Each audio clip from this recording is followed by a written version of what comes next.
Chandrababu Congress party వైపు చూస్తున్నారా? BJP కంటే హస్తం పార్టీయే బెటర్ అని భావిస్తున్నారా అంటే అవుననే సమాధానం వినిపిస్తోంది. జరుగుతున్న పరిణామాలు కూడా ఈ అనుమానాలకు బలం చేకూరుస్తున్నాయి. షర్మిలకు ఏపీ కాంగ్రెస్ బాధ్యతలు, వ్యూహకర్త ప్రశాంత్ కిషోర్ సలహాలు వెనుక ఏదో ఒక వ్యూహం ఉన్నట్లు తెలుస్తోంది. ఇందులో కర్ణాటక ట్రబుల్ షూటర్ డీకే శివకుమార్ ఉన్నట్లు ప్రచారం జరుగుతోంది.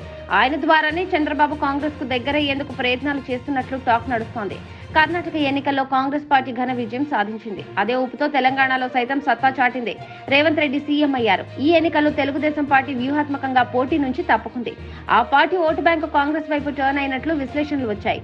అయితే అవినీతి కేసుల్లో అరెస్టు, తదనంతర పరిణామాల నేపథ్యంలో చంద్రబాబు ప్రత్యేక ఆలోచనలు చేస్తున్నారు. బీజేపీ కంటే కాంగ్రెస్ బెటర్ అని భావిస్తున్నారు. జాతీయ స్థాయిలో బీజేపీ కంటే కాంగ్రెస్ తోనే స్నేహం చేయడం శ్రేయస్కరమని ఒక అంచనాకొచ్చినట్లు తెలుస్తోంది. ప్రస్తుతం ఏపీలో భీకరంగా ఉన్న సీఎం జగన్ ను నియంత్రించాలని చంద్రబాబు భావిస్తున్నారు. అందులో భాగంగానే కాంగ్రెస్ పార్టీ సహకారంతో వ్యూహరచన చేస్తున్నారు. షర్మిలకు ఏపీ కాంగ్రెస్ బాధ్యతలు అప్పగించడం ద్వారా వైసీపీకి ప్రత్యామ్నాయాన్ని తయారు చేయాలని భావిస్తున్నారు. అయితే ఇదంతా డీకే శివకుమార్ వ్యూహరచనగా తెలుస్తోంది.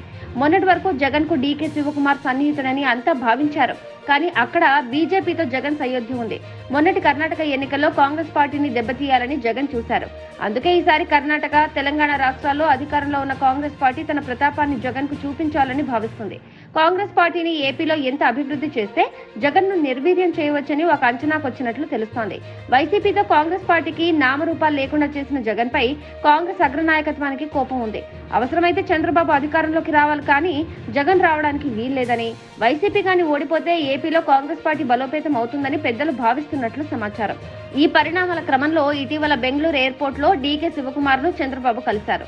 అందుకు సంబంధించి ఫోటోలు సోషల్ మీడియాలో వైరల్ అవుతున్నాయి. చంద్రబాబు యూటర్న్ తీసుకున్నారని, కాంగ్రెస్ పార్టీతో అడుగులు వేస్తారని ప్రచారం జోరుగా సాగుతోంది.